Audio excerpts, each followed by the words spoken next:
శ్రీగురుభ్యో నమ.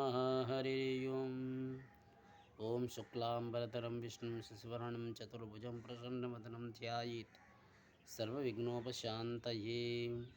శృతిస్మృతిపురాణానాం ఆలయం కరుణాలయం నమామి భగవత్శంకరం లోకశంకరం. ఓం నారాయణం నమస్కృత్యం నరం చైవ నరోత్తమం దేవీ సరస్వతిం వ్యాసం తదో జయముదీరయతే. సభాభ్యాం సభాపతిభ్యశ్చ భో నమో నమః. శ్రీ వైశాఖ పురాణానికి స్వాగతం. ఈరోజు 22వ దినం 22వ కథ ప్రారంభం అవుతున్నది. నారద మహర్షి అంబిరస మహారాజుకు వైశాఖ మాస మహిమ వల్ల వివరించుచున్నారు. శృతదేవుడు మాటలు విని శృతకీర్తి మహారాజు ఎట్లా అడిగను, మహాముని, ఇహపర సౌఖ్యమునిచ్చే వైశాఖ మయముని ఎంత విన్నను నాకు తృప్తి కలగలేదు. నేపం లేని ధర్మం, శుభకరమైన విష్ణు కథలు, చెవులకింక పైగా శాస్త్ర ప్రమాణం ఎంత విన్నను తృప్తి కలగదు. ఇంకను వినవలని అనిపిస్తుంది. నేను పూర్వజన్మలో చేసిన పుణ్యం ఫలించటే మహాత్ముడవై నీవు అతిథివై ఇంటికి వచ్చేతివు. నీవు చెప్పిన ఈ అమృత ఉపదేశం విని బ్రహ్మపద ముక్తిని నా మనసు కోరుటలేదు. కావున నాయందు దయ నుంచి ఇంకను శ్రీహరికి ప్రియమగు దివ్యములైన ధర్మాల్ని వివరించి కోరుచున్నానని ప్రార్థించును. శృతకీర్తి మాటలు విని శృతదేవుని మహాముని మిక్కిలి సంతసించి ఎట్లానను, వైశాఖ ధర్మం మహిమను వివరించుచు మరొక కథను చెప్పుదును వినుము. సంపతి అనే శంకరుడనే పేరు గల బ్రాహ్మణుడు ఒకడు ఉండేవాడు.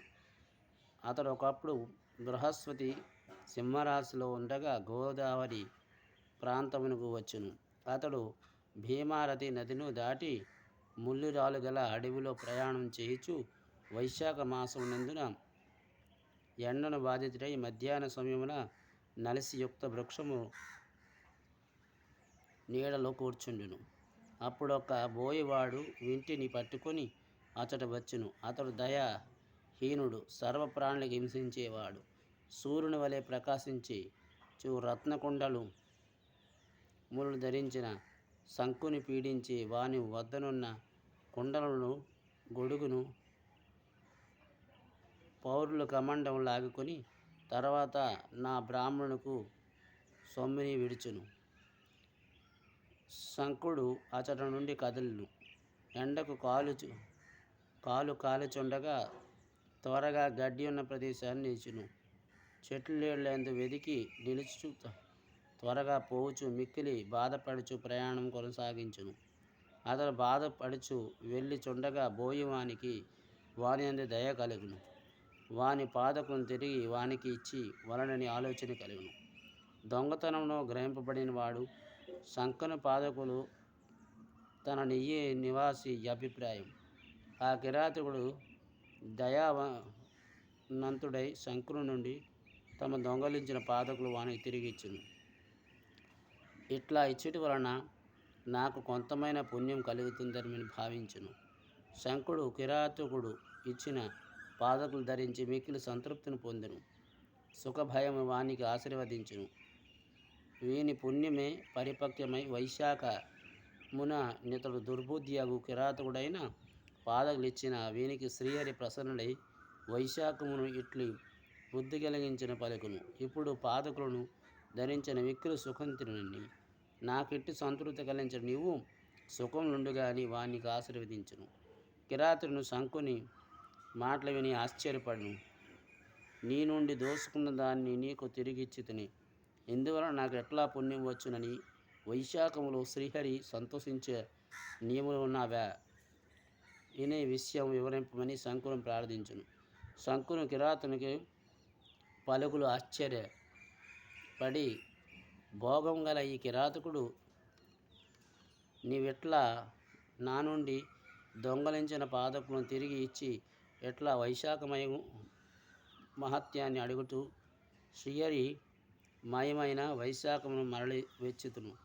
దుర్బుద్ధుడైన నా వస్తువులు లాక్కును ఎండలో బాధ పడినందున దయా కలిగి నా పాదకులు ఎట్లా ఇచ్చట మిక్కిలి విచిత్రమైన విషయం. ఎన్ని దానములు ధర్మములు ఆచరింపను వారి ఫలితం జన్మాంతరమును కలగను. కానీ వైశాఖ మాసదాన ధర్మములు వెంటనే ఫలితాన్ని ఇస్తుంది సుమా. పాపాత్ముడైన నా కిరాతుడైనను దైవవశం నీకిట్టి బుద్ధి కలిగినది. నీకింత మంచి బుద్ధి కలగటం వైశాఖ మాసం శ్రీహరి దయాకరుణం వల్లే సుమా. శ్రీహరి ఇష్టమైన నిర్మల సంతుష్టకరమైనచో అదే ధర్మం మునుపు మున్నిగిన వారిని చెప్పారు. వైశాఖ మాసమును చెందిన ధర్మం శ్రీహరికి ప్రీతి దాయకము మిక్కిలి ఇష్టములని, వైశాఖ మాసంలో ముఖ్యంగా ధర్మాన్ని శ్రీహరికి ప్రీతికరమని మిక్కిలి ఇష్టమని, వైశాఖ మాస ధర్మాలను సంతసించిన శ్రీహరికి ధర్మకార్యంలో సంతుష్టి నొందినని, తపస్సులు యజ్ఞములు వాణ్ణి వైశాఖ ధర్మాంతం ఇష్టులు కావున ఏ ధర్మం వైశాఖ ధర్మం కంటే సాటి లేదు.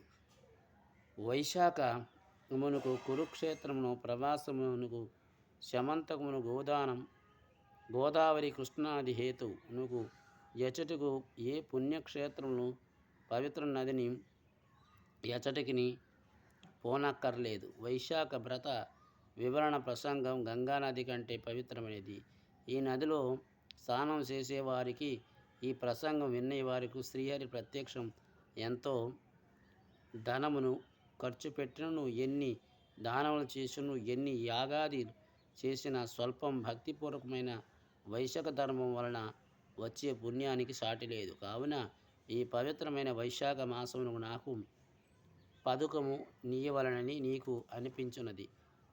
అంటే పాదుకులు ఇవ్వాలంటే జోలు ఇవ్వాలని అనిపించింది.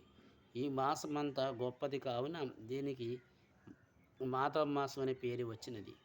పాదుకులు ఇచ్చట వలన నీకు పుణ్యం కలుగునని నిశ్చయం అని శంకుడు వ్యాధునికి వివరించును. వ్యాధుడు అంటే ఇక్కడ బోయవాడని అర్థం. ఇంతలో ఒక సింహం పులిని చంపుటకై వేగం పోవచ్చు మార్గమధ్యమున కనిపించిన మహాగజంపై పడెను. సింహమునకు గజమునకు భయంకరంగా యుద్ధము జరిగిను. రెండును యుద్ధం చేసిన అలిసి విలుచుండగా శంకుడు కిరాతునికి చెప్పే మాటలు వినుట జరిగినది. వారి వెంటనే వైశాఖ మహత్యాన్ని వినుటు చేతను గజసింహ రూపమును విడిచి దివ్య రూపము నందున వారికి తీసుకొని పోటకు దివ్యమైన విమానం వచ్చినది. దివ్య రూపము ధరించిన వారిద్దరును కిరాతునికి వైశాఖ వ్రతం మయం చెప్పుచున్న శంకుడును నమస్కరించిరి. కిరాతకుడు శంకునితో ఆశ్చర్యపడి, మీరు ఎవరు, మాకేలా నమస్కరించుచున్నారని ప్రశ్నించారు. గజసింహంగా నున్న మీకు దే దివ్య రూపాన్ని కలుగుట విషయం ప్రశ్నించారు. అప్పుడు వారిద్దరు, మేము మతంగ మహర్షి పుత్రులము, దంతులను కోహాలుడినని మా పేర్లు, అన్ని విద్యలు నేర్చి యవ్వనంలో ఉన్న మా ఇద్దరును మాసముల చలితేంద్రియములు ఏర్పరచు జనులకు విసనగర్రలతో అలసట ఊరడించి విసిరితిమి. మార్గమున నీడనిచ్చే మండపములను ఏర్పరిచేయుదుము. చల్లని నీటిను అన్నమును బాటసారులకు ఇచ్చి వారి అలసటను పోగొట్టును. తెల్లవారి కాలమున స్నానం చేసి శ్రీహరిని పూజించుము.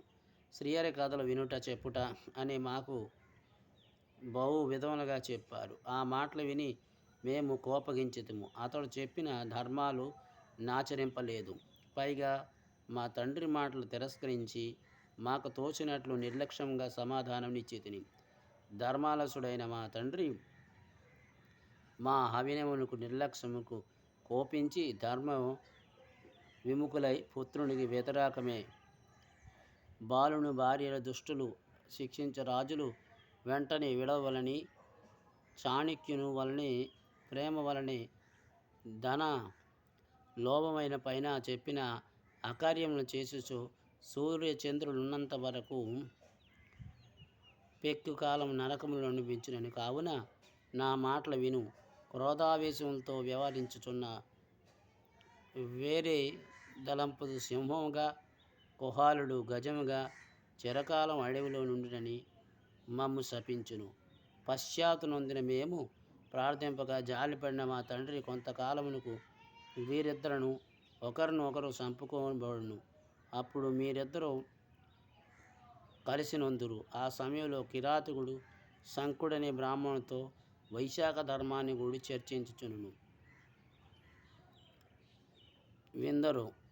వింతురు దైవకంగా శాపవిముక్తిని వారి మాటలు వింటురు. అప్పుడే మీకు శాపవిముక్తి కలుగునని శాపవిముక్తిని అనుగ్రహించును. శాపవిముక్తిని పొంది నా వద్దకు వచ్చి వెళ్ళుదని మా తండ్రి గారు ఆయన చెప్పినట్లుగే జరిగింది. కృతార్థులమై నమస్కరించుచున్నామని దంతులు కోలాహలు చెప్పి తమ తండ్రి వద్దకు విమానంలో నెక్కి వెళ్ళిపోయారు. వాని మాటలు విని కిరాతకుడు మిక్కిలి విస్మయచిత్తుడై శంకుడు కిరాతంతో, హోయి వైశాఖ మహిమ ప్రత్యక్షం చూసితిని కదా. వైశాఖ మహిమ వినటం వలన దంతికుడు కోలాహలుడు శాపవిముక్తము ముక్తి కలిగించిన కథయే పలుకును. కిరాతంతో నన్ను సంసార హింసబుద్ధి వసించినది. నాకు మనస్సు పరిశుద్ధమైనకు ఇతడు పశ్చాత్తుడై శంకరునికి నమస్కరించట్లాను. శృతిదేవుడు శృతకీర్తి మహారాజు చెప్పును. ఈ విషయం వైశాఖ మహిమ అంబిరసునికి వివరించి నారదుడు చెప్పును. ఇది వైశాఖ మాసంలో 22వ కథ, 22వ దినం సంపూర్ణం. మంగళం కౌశలేంద్రాయ మహానీయ గుణాత్మే చక్రవర్తి తనూజాయ సర్వభౌమాయ మంగళమా కాంతాయ కామ్యప్రదాయనే శ్రీగీషాయ దేవాయ బలినాథాయ మంగళం. సర్వం శ్రీమామేశ్వర పాద పద్మార్పణమస్తు. స్వస్తి.